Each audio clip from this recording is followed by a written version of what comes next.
Trying to get a thumbnail, y'all. Trying to get a thumbnail. What up, what up? Say Stowe G. Back with another topic, back with another video. So the title of this video is going to be, even with job loss, people are still begging me for money. We're going to talk about it. So admin notes, thanks again to all the subscribers that have subscribed to my channel. I endeavor to keep pushing the videos out to give you leverage to better sales. So let's get into it. So even with job loss for myself, right? People are still begging me for money. So today I saw a video come past my feed from a content creator that I watch all the time. His channel name is Frank Talks Money. So he posted a video explaining how a family member of his asked to borrow $800 from him, right? Excellent video. I am going to drop the link to that video in the description below. So go and check that link out. It helped me have inspiration to talk about this topic because I never really thought to talk about this, even though it's happened to me over this past year. But after watching the video, I'm like, I need to address this because I think it needs to be said. So anyways, thanks, Frank. I really appreciate it. Keep pushing, man. I love the content. So, so for myself, for folks that are new to the channel, welcome to the channel. I have been furloughed from my job since March of 2025. Today is the 12th of December, 2025. So it's roughly about 9 months that I've been unemployed, right? Haven't had active income. And I've had some folks that have asked for money from me, even though they know I'm not working, right? Now, some of these folks understand that I have residual income. Some of these folks understand that I have a retirement check coming in and some other income as well, right? So some of these folks do know that I have other income coming in, right? Which, I mean, quite honestly, at the end of the day, you're not going to meet too many folks in life that have enough residual income to where they're able to sustain themselves and their families without having active income as far as going to a job, right? So I'm assuming these folks assume, right, that I'm doing well without having active income because I still have my house, thank the Lord, right? I still have my car, and I still have most of the stuff that I had before I lost my job still intact, right? And that's because I did the work and I made sure that if anything would happen to my job again, that at the very least I could float, right? Not to say I can, can live a very sustainable life without having active income now in my life. I do want to get to that point in life eventually because at one point, y'all, we can't work anymore. It's crazy for us to think that we should work past a certain age or at least past the time where our bodies are saying, hell no, we shouldn't be working no more, right? You know what I'm saying? But that's the way the world is, right? You know what I'm saying? A lot of folks are in their 80s and 90s still working. It's crazy. So I do understand that at some point we should have ourselves in position to where we don't have to work anymore. But as of right now, for my life right now, I need active income. That's the reason why I've still been job hunting. And some of these folks that have asking for money know this, and they still ask to borrow money from me. Now in my mind, I'm like, I'm like, what about me not having active income right now? Don't you understand, right? I don't have a job right now. So why would you think that it'd be appropriate for you to ask me for money when I'm unemployed, right? Matter of fact, your ass got a job, but you're asking me for money and I don't have a job, right? So that shows you, I guess, how much confidence they have in me that I'm able to give them money even though I'm not working right now, because they're like, I guess they assume that, hey, Ace doing good. You know what I'm saying? Like, even though he don't got a job right now, he's still moving like he still got a job. No, I'm not doing all that great. You know what I'm saying? I'm not doing great enough so I can just give money out, right?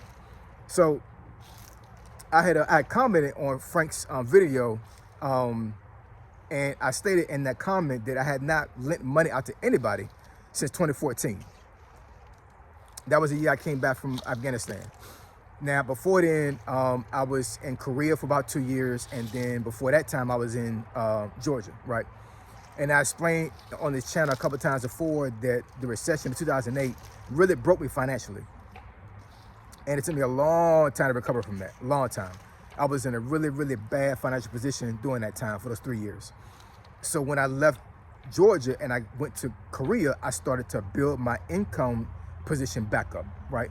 So by the time I got back from Korea and then went to Afghanistan, I was able to even put myself in a better position from that point. And then when I got back in 2014 and I never went back overseas after that until I retired, I was doing pretty good, right? And before that time, before 2014, I had some family members that asked me for money. Whether it be they wanted to borrow it from me, or they wanted me to just give the money to them, right? And you know, you're talking to a person that, you know, they have been in a position to where in 2008 to 2010, I was in a very, very dire and really, really bad financial position, to 2011 to 2014 actually was in a great abundant position when it comes to money, right? So I was in two extremes in my life at one point. So I appreciated money a lot better once I went through those things. Not to say I really wanted to go through them, but you know, God had other plans when it came to that. And you know, when I got back from Afghanistan, man, I just told myself, like, I cannot lend money out anymore. I just can't do it. There were too many times where I had to chase somebody down for my money. There were too many times where they paid me the money back, but it was not in full, right? And I would ask for the rest of the money back, and they kind of like ignored me. I had two family members that blocked my number after I called them about my money. Now, this is supposed to be blood, right? I'm not gonna say who it is, but I mean, but like, you know, this is supposed to be folks that supposed to been down for me. You know what I'm saying? This is blood family I'm talking about, and they blocked my number, avoiding the fact that I needed my money back, right?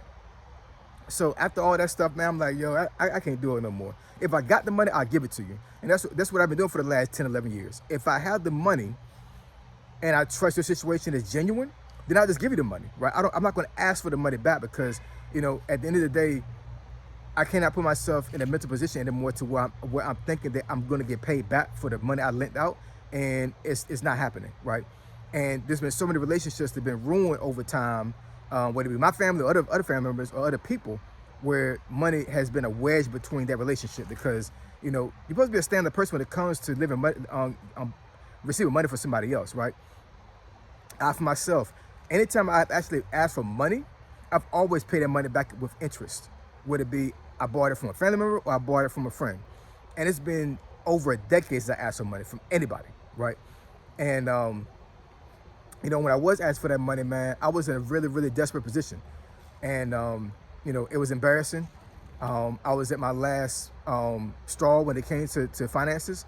And I guess because of my character, they decided to take a chance on me, and you know, they lent me the money, and then I paid the money back in a timely manner. We made an agreement as far as when I was going to give them the money back, and you know, I held myself to that agreement, even though there was a couple of times where it hurt me even more to pay the money back. I cannot put myself in a good conscience to where I'm holding money on this. I'm holding money for somebody that gave me the money, and I'm affecting their resources. Doesn't make sense to me, right? So I made sure that even though it hurt me financially to get the money back, I still did it, right? And I don't want anybody to feel the same way about me if I were to give money out to somebody, right? And I'm just saying, man, it's a lot of folks that had not been trustworthy when it came to me lending the money. So I just can't do it no more, man. I just can't. I can't. But for me to be asked to lend money out to folks when these folks know I don't got a job, it's diabolical. It really is. You know what I'm saying? Like, it's like, did you do the research? Did you really, you know, think this through? Like, what made you think it was common sense and was appropriate for you to ask me for money when you know I'm not working a job, right? There's two family members right now, I won't say their name, that they asked me for money recently. Well, let me see, not recently. One asked me this summer, and one asked me back in October timeframe.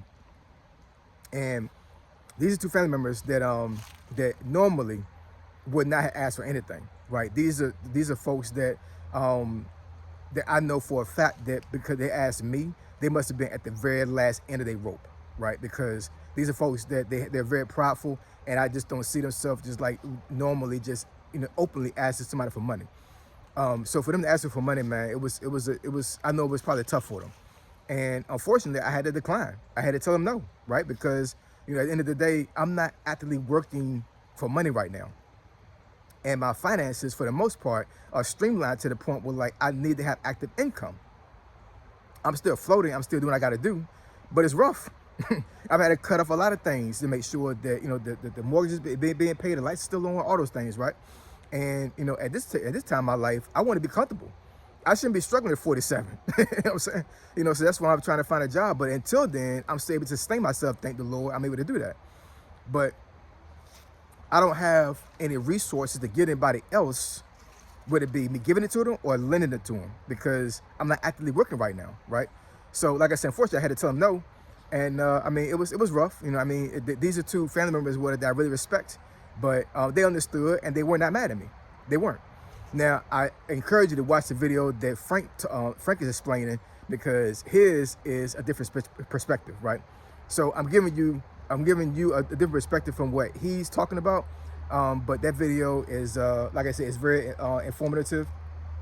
I really appreciated him actually being transparent when it came to that, and he was real in that video, right? And I'm trying to be real in this one. You know what I'm saying? At the end of the day, I'm telling you, man, asking for somebody for money when you know they don't have a job, even though you know they got residual income, you know that they're not working, is absolutely crazy. And, you know, I think it's a combination of how this year has gone when it comes to folks losing their job. And, you know, and also the inflation, and just folks just being in a really bad position right now when it comes to money. You know, it ain't just me, it's the whole America. You know what I'm saying? Now, I will say there are some folks out there that are very good with money and are in a good position. I'm blessed, honestly. You know what I'm saying? Like, I could definitely do a lot better with a job right now, but I mean, but for me to say that I'm like struggling, I can't really say that. I'm good for right now. You know what I'm saying? I do need a job, obviously, but I mean, but I'm blessed. My family's blessed. And I wish I could be a blessing to somebody else when it came to them asking me for money. But right now, I cannot do it in good conscience, because if I gave them that money, what if something happened in this house? Or what if something happened with my family and I gave somebody the money and now I have it? Now I would go back to them and ask for the money back, right? And they probably wouldn't have it. And quite honestly, if I had given them the money, it would have been a gift. I wouldn't even ask for payment, right? So I would have gave them money that on the back end could have affected me in the long run when it came to me taking care of my family right now, here and now. So unfortunately, I just couldn't get them the money. I just couldn't. And you gotta make those hard decisions when it comes to taking care of your family, man. You just have to. Not everybody that you meet in life, whether it be your family members or your friends or acquaintances, deserve your money. Nobody deserves your money, honestly. You know what I'm saying? Like, you know, it's your money, you earned it, right? What I'm saying is that you need to vet folks a lot better when it comes to you lending money, if you decide to do that, or if you decide to give money to somebody, right? And, you know, you can't vet all the way through. I mean, you don't know how folks are thinking. You don't know what their intentions are. But what I will say is that from personal experience, never put yourself in a financial bind for somebody else. Their bills are their bills. So it comes down to the point, man, like for real, I hate to say it like this, but like if you don't give them the money, they'll figure it out. They will figure it out. Do you know how innovative I've been since I've not had a job when it came to me trying to make money? You know what I'm saying? When you are seriously broke and you know you need money, the wheels start spinning. And you'll figure it out, man. You will, you know what I'm saying? Human beings are survivors. We haven't been on this planet for millions upon millions of years for nothing. You know what I'm saying? We are survivors. We can survive. And, you know, the folks that are asking for money right now, they'll survive too. They will. That's right, sure they will. You know what I'm saying? You know, and if you're able to help them, then and you're willing to do that, then so be it. You know what I'm saying? Like, hopefully they're able to do right by you. But I come to find out a lot of times when it comes to money, a lot of folks will not do good by you. They won't. You know what I'm saying? You tell them to give the money back at a certain time, and they're like, you know, I don't got it right now. Well, when you gonna have it? You know what I'm saying? You know, this is money. This is stuff that it's affecting me and my family. So, like, you know, I can't have you not get my money back. That's crazy, right? So, anyways, I just wanted to put this out there as content, because, like I said, I watched Frank's video, and it really resonated with me when it comes to how I've been navigating life over this past year. Because, you know, I'm telling you, man, I would have never thought in a million years that somebody would ask me for money, knowing I don't got a job. Sounds crazy, right? You know what I'm saying? But it's happened. And like I said, it's a combination of a lot of things that have been going on this year. Like, folks are desperate for money, man. They are. But what I will say is, and I said it before, don't put yourself in a bind for somebody else, because at the end of the day, your money is your money. And if you got a family to take care of, they come first for anybody else. Real talk. So I appreciate y'all. I love y'all. And I'll catch y'all in the next video. Say so G, signing out. I'm gone.